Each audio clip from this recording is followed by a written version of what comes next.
नमस्कार दोस्तों, क्या हाल चाल है। बिजनेस माइंड में आपका स्वागत है।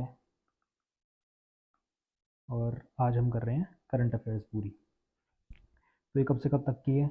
ये है 22 तारीख से लेकर 27 तारीख तक, पूरे वीक की।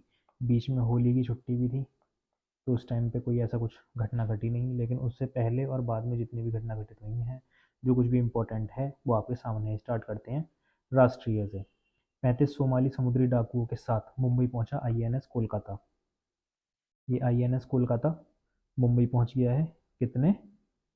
35 डाकुओं के साथ में समुद्री डाकुओं के खिलाफ चलाए जा रहे अभियान के तहत भारतीय नौसेना पोत आईएनएस कोलकाता आज 35 सोमाली समुद्री डाकुओं के साथ मुंबई पहुंचा। ये समुद्री लुटेरे येलो गेट पुलिस को सौंप दिए गए। किसको? येलो गेट पुलिस को। इस पोत को अदन की खाड़ी में तैनात किया गया था। आईएनएस कोलकाता ने ड्रोन का उपयोग करके हथियारों से लैस समुद्री डाकुओं की गतिविधियों के बारे में जानकारी प्राप्त की, जिसके बाद भारतीय नौसेना ने डाकुओं के कब्जे वाले जहाज एमवी रुइन को रोक लिया है। किसको? एमवी रुइन को। ठीक है। भारतीय वायुसेना के कमांडो परिवहन विमान विमान से जहाज रुइन पर उतर गए। भारतीय नौसेना की ताकत के सामने सभी 35 सोमाली समुद्री डाकुओं ने आत्मसमर्पण कर दिया है। किसके सामने? भारतीय नौसेना के सामने 45 समुद्री डाकू, जो सोमाली समुद्री डाकू थे, उन सब ने आत्मसमर्पण कर दिया है। उसके बाद आ जाती है दूसरी खबर। National news. भूटान को 10,000 करोड़ रुपए की वित्तीय सहायता प्रदान करेगा भारत। यानी कि भारत जो है भूटान को 10,000 करोड़ रुपए की वित्तीय सहायता प्रदान करेगा। इस पर डील वगैरह जो भी होनी थी हो गई है। ये वाली साइड है भारत की, और ये वाली साइड है, ये कागज़ की अदला बदली वगैरह डील वगैरह कर रहे हैं। भारत भूटान को अगले 5 वर्षों में 10,000 करोड़ रुपए की वित्तीय सहायता प्रदान करेगा। प्रधानमंत्री कितने? 5 वर्षों में। प्रधानमंत्री नरेंद्र मोदी ने कल भूटान की यात्रा के पहले दिन कल थिम्पू में ये घोषणा की। प्रधानमंत्री ने भूटान नेतृत्व को आश्वासन दिया कि भारत भूटान के साथ खड़ा रहेगा। दोनों देश आपसी संपर्क, आधारभूत अवसंरचना, व्यापार और ऊर्जा उद्योग क्षेत्र में अधिक सहयोग की संभावना की खोज करेंगे। इस दौरान दोनों देशों के बीच ऊर्जा, व्यापार, डिजिटल कनेक्टिविटी, अंतरिक्ष और कृषि क्षेत्र में समझौतों और रेल संपर्क को संबंधी समझौतों पर हस्ताक्षर किए गए। भूटान को भारत की आर्थिक सहायता के बारे में जानकारी देते हुए विदेश सचिव विनय मोहन क्वात्रा ने कहा कि इस सहायता में भूटान के आर्थिक प्रोत्साहन पैकेज में भारत का समर्थन भी शामिल है। फिर आ जाता है केंद्रीय माध्यमिक बोर्ड। तीसरी न्यूज़। सीबीएसई ने कदाचार में लिप्त 20 स्कूलों की मान्यता रद्द कर दी है। 20 स्कूलों की मान्यता रद्द कर दी है। किसने? सीबीएसई ने। केंद्रीय माध्यमिक शिक्षा बोर्ड सीबीएसई ने कदाचार में लिप्त होने के कारण 20 स्कूलों की मान्यता रद्द कर दी है। मान्यता रद्द कर दी है, इसका मतलब अब वो सीबीएसई की साइड साइड से नहीं पढ़ा पाएंगे। इनमें दिल्ली के 5 स्कूल भी शामिल हैं। बोर्ड ने एक अधिसूचना में कहा कि अचौक निरीक्षण के दौरान संबद्धता और परीक्षा मानदंडों के पालन में विसंगतियों पर पाए जाने के बाद कड़ी कार्यवाही की गई। सीबीएसई ने कहा कि ये स्कूल डमी छात्रों, अयोग्य उम्मीदवारों को पेश करने जैसे विभिन्न कदाचार कर रहे थे और रिकॉर्ड ठीक से नहीं रख रहे थे। भारतीय नौसेना द्वारा समुद्री सुरक्षा अभियानों के लिए चलाए जा रहे ऑपरेशन संकल्प के 100 दिन पूरे हो गए हैं। कौन सा है? ऑपरेशन संकल्प। ठीक है। कौन चला रहा है इसे? भारतीय नौसेना द्वारा चलाया जा रहा है।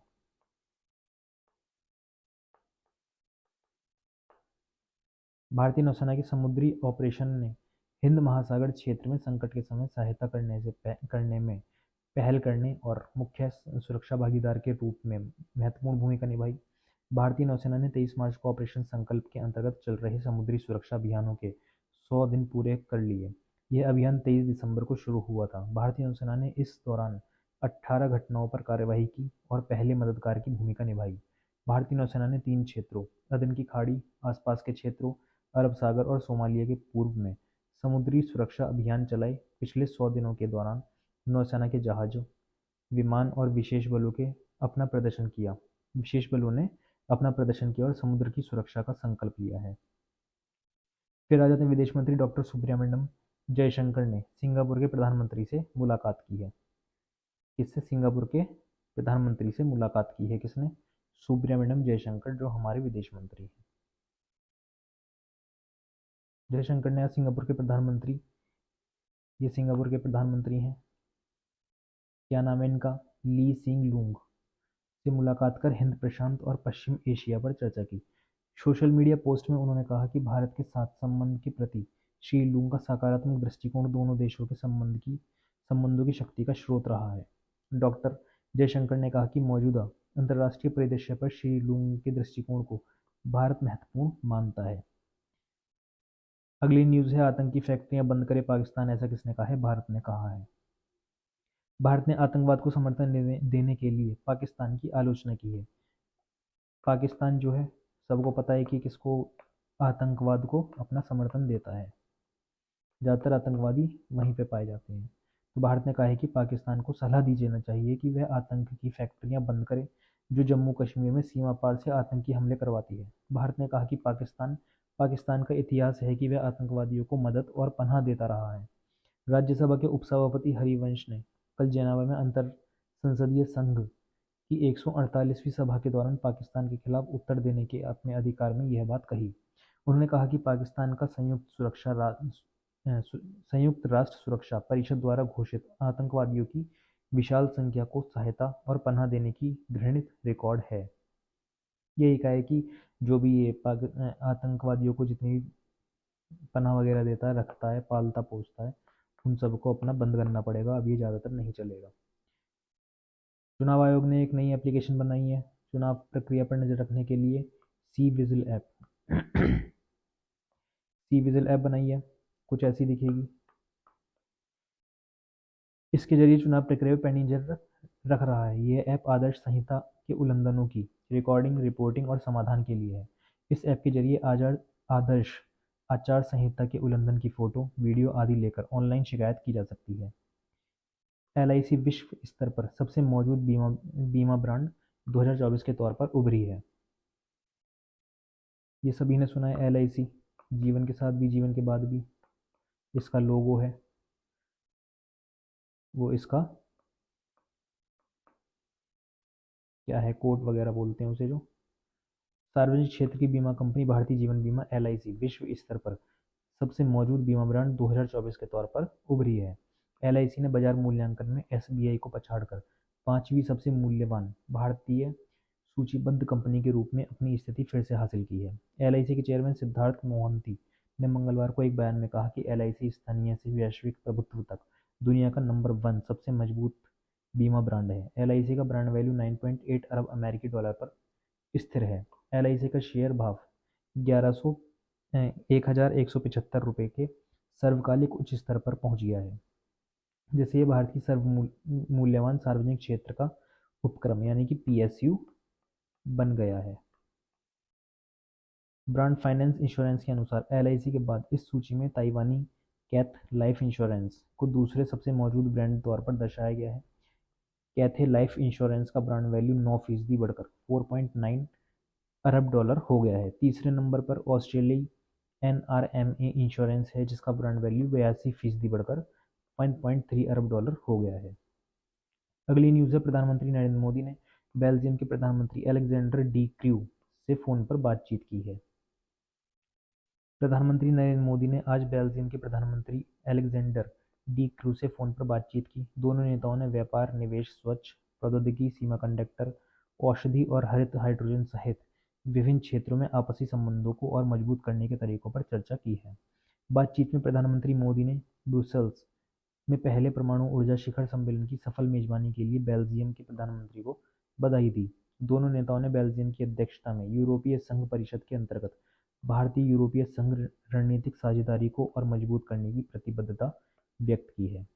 उन्होंने क्षेत्रीय और वैश्विक विकास पर विचारों का आदान प्रदान किया। दोनों नेता पश्चिम एशिया क्षेत्र और रूस यूक्रेन संघर्ष समाप्त करने के लिए सहयोग बढ़ाने की आवश्यकता पर सहमत हुए हैं। अब आ जाते हैं अंतर्राष्ट्रीय न्यूज़। भारत के साथ व्यापारिक संबंधों को बहाल करने पर पुनर्विचार करेगा पाकिस्तान। व्यापारिक संबंधों को दोबारा शुरू करने पर पुनर्विचार करेगा पाकिस्तान। पाकिस्तान के विदेश मंत्री मोहम्मद इशाक डार ने कहा कि उनका देश भारत के साथ व्यापारिक संबंधों को बहाल करने पर गंभीरता से विचार करेगा। जो अगस्त 2019 से निलंबित हैं। श्री डार ने लंदन में एक संवाददाता सम्मेलन में कहा कि पाकिस्तानी व्यापारी चाहते हैं कि भारत के साथ व्यापार फिर से शुरू हो। पाकिस्तानी विदेश मंत्री के इस बयान में भारत के प्रति पाकिस्तान के राजनयिक रुख में संभावित बदलाव को संकेत दिया है। अगली न्यूज़ है स्विट्जरलैंड में 148वें संसदीय सम्मेलन में भारत का प्रतिनिधित्व राज्यसभा के उपसभापति हरिवंश कर रहे हैं। ये हैं हरिवंश, जो क्या हैं भारत के राज्यसभा के उपसभापति। स्विट्जरलैंड के जेनेवा में 148वें संसदीय सम्मेलन में भारत का प्रतिनिधित्व राज्यसभा के उपसभापति हरिवंश कर रहे हैं। ये भी न्यूज़ में आ सकता है। 148वां संसदीय सम्मेलन कहाँ पे हुआ? जेनेवा में, स्विट्जरलैंड में। और भारत की साइड से प्रतिनिधित्व किसने किया था? राज्यसभा के उपसभापति हरिवंश ने। शिष्टमंडल ने संगठन के एशिया प्रशांत भू राजनीतिक समूह APG, ब्रिक्स संसदीय समन्वय मंच और महिला सांसद मंच की बैठकों में भागीदारी की। भारतीय दल ने थाईलैंड के संसदीय शिष्टमंडल के साथ बैठक कर संसदीय मामलों में परस्पर सहयोग बढ़ाने और आपसी हित के मुद्दों पर चर्चा की। पाकिस्तान की खैबर पख्तूनख्वा के शांगला में आत्मघाती हमले में चीन के 5 नागरिक और एक पाकिस्तानी की मौत हो गई। पाकिस्तान के खैबर पख्तूनख्वा के शांगला में आज एक आत्मघाती हमले में चीन के 5 नागरिक और एक पाकिस्तानी की मौत हो गई। चीन के अभियंताओं के कारवां पर एक आत्मघाती हमला किया। यह चीनी कर्मी इस्लामाबाद से दासू शिविर जा रहे थे। प्रांतीय पुलिस ने मौके पर पहुंचकर राहत कार्य शुरू कर दिए। न्यूजीलैंड के विदेश मंत्री विटसन पीटर्स ने कहा कि साइबर हमले जैसी गतिविधियों से चीन दूर रहे। न्यूजीलैंड सरकार ने कहा कि उसने 2021 में देश की संसद में हुए साइबर हमले में संलिप्तता के मामले में चीन की सरकार को अपनी चिंता से अवगत करा दिया है। इस मामले का खुलासा न्यूजीलैंड की खुफिया सेवाओं ने किया था। जानकारी के अनुसार संदिग्ध साइबर गतिविधियों के जरिए न्यूजीलैंड की संसदीय व्यवस्था का निशाना बनाया गया था। ब्रिटेन और अमेरिका ने चीन पर इसका आरोप लगाया था। न्यूजीलैंड और ऑस्ट्रेलिया ने इस व्यापक गतिविधि की निंदा की थी। न्यूजीलैंड के विदेश मंत्री विटसन पीटर्स ने कहा कि इस तरह की विदेश दखलंदाजी स्वीकार्य नहीं है और उन्होंने चीन से भविष्य में इस तरह की गतिविधियों से दूर रहने की अपील की है। उन्होंने कहा कि साइबर गतिविधियों को लेकर चिंता इसलिए है क्योंकि इसके पीछे चीन सरकार की ओर से प्रायोजित उन समूहों का हाथ है जो न्यूजीलैंड और ब्रिटेन में लोकतांत्रिक संस्थाओं को निशाना बना रहे हैं। इसके संबंध में चीन के राजदूत को जानकारी दे दी गई है। न्यूजीलैंड में चीनी दूतावास के प्रवक्ता ने कहा कि वे इस तरह के बेबुनियाद और गैर जिम्मेदाराना आरोपों को सिरे से खारिज करते हैं। चीनी प्रवक्ता ने इस मामले में पर असंतोष व्यक्त किया और न्यूजीलैंड की राय से असहमति जाहिर की है। संयुक्त राष्ट्र सुरक्षा में गाजा में तत्काल युद्ध विराम को लेकर नए मसौदे पर मतदान हुआ है। संयुक्त राष्ट्र सुरक्षा परिषद ने आज पहली बार प्रस्ताव पारित कर गाजा में इजरायल और हमास के बीच तत्काल संघर्ष विराम तथा बंधकों की तत्काल और बिना शर्त रिहाई की मांग की है। 14 देशों ने प्रस्ताव का समर्थन किया। इजरायल सबसे बड़ा समर्थक और अमेरिका मतदान से अनुपस्थित रहा। इजरायल का सबसे बड़ा समर्थक अमेरिका जो होता है वो मतदान से अनुपस्थित रहा है।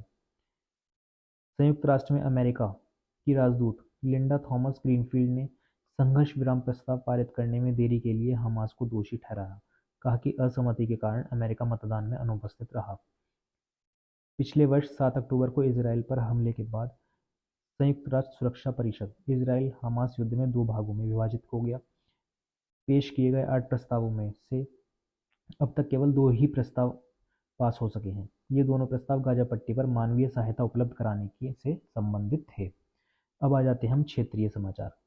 बिहार के सुपौल जिले में कोसी नदी पर निर्माणाधीन पुल का एक हिस्सा ढह जाने से एक व्यक्ति की मौत, 10 गंभीर रूप से घायल हो गए। ये पुल है और ये इधर ढह गया है। कहाँ पे? बिहार में ये घटना हुई है। बिहार के सुपौल जिले में आज सुबह कोसी नदी पर निर्माणाधीन पुल का एक हिस्सा ढह जाने से व्यक्ति की मौत हो गई और 10 गंभीर रूप से घायल हो गए। घायलों को नजदीक के अस्पताल में भर्ती कराया गया। पुलिस अधीक्षक ने आकाशवाणी को बताया कि बचाव कार्य जारी है। 6 मजदूर अभी भी मलबे में फंसे हुए हैं। यह पुल मधुबनी और सुपौल जिले के बीच भारतमाला परियोजना का एक हिस्सा है। किसका हिस्सा है ये? भारतमाला परियोजना का एक हिस्सा है ये पुल, ठीक है। मिजोरम में आज पाम संडे का त्योहार पारंपरिक श्रद्धा और उल्लास के साथ मनाया गया। ये त्योहार मनाया जा रहा है कहाँ पे? मिजोरम में। मिजोरम में आज पाम संडे का त्योहार पारंपरिक श्रद्धा और उल्लास के साथ मनाया गया। इसे तुमकाउनी के नाम से जाना जाता है। पाम संडे के अवसर पर राज्य के गिरजाघरों में विशेष प्रार्थना की गई और जुलूस निकाले गए। पाम संडे का त्योहार इजराइल के राजा के रूप में यरूशलेम में ईसा मसीह के प्रवेश करने की स्मृति में मनाया जाता है। इस आयोजन के ठीक एक सप्ताह बाद ईस्टर संडे मनाया जाता है। पश्चिम बंगाल में डोल पूर्णिमा धार्मिक उल्लास और रंग के साथ मनाया गया। पश्चिम बंगाल में डोल पूर्णिमा धार्मिक उल्लास और रंग के साथ मनाया गया। लोगों और धार्मिक संस्थाओं ने हंसी खुशी होली का त्योहार मनाया। पंजाब में अकेले ही लोकसभा चुनाव लड़ेगी भाजपा। भाजपा ने कहा है कि पंजाब में वो अकेले ही चुनाव लड़ेगी। पंजाब में भारतीय जनता पार्टी के प्रदेश अध्यक्ष सुनील जाखड़ ने बताया कि पंजाब में भारत आगामी लोकसभा चुनाव अकेले लड़ेगी। सोशल मीडिया पर एक वीडियो संदेश के माध्यम से श्री जाखड़ ने बताया कि यह निर्णय पार्टी के वरिष्ठ नेताओं से विचार विमर्श करने के बाद लिया गया है। और इसी के साथ करंट अफेयर्स इतनी इम्पोर्टेंट थी वो पूरी हो गई है। अब 2 दिन बाद या फिर जब भी थोड़ी सी बढ़िया न्यूज़ आ जाएगी उसके बाद लेकर दोबारा प्रस्तुत हो जाएंगे, ठीक है। और नए बैच आने वाले हैं, न्यू बैच आ रहे हैं, तो फिर जो ज्वाइन नहीं कराए ज्वाइन कर लो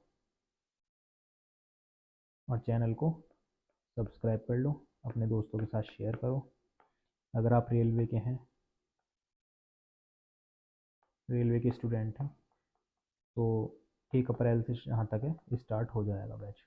उसमें क्या होगा, जितने भी क्वेश्चंस बन सकते हैं थ्योरी प्लस क्वेश्चंस, और थोड़े टाइम बाद दूसरा स्टार्ट हो जाएगा कौन सा, आर ओ का।